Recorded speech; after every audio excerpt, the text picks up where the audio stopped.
নারী কত সুন্দর অভিনয় করে, অভিনয়ের জন্য নারী সারা রে।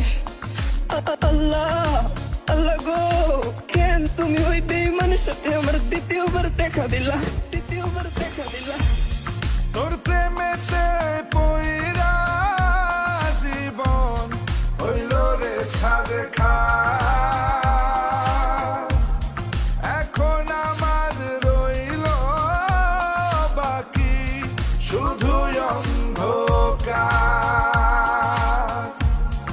এখন আমার রইল বাকি শুধু অন্ধকার। কতটা বেঈমান হলে পুরুষের জীবন নিয়ে খেলে। হায় রে বেঈমান নারী, বেঈমান নারী পুরুষের জীবন নিয়ে খেলে। তোর বাপের কথা মনে করবি, তোর বাপের কথা মনে করবি।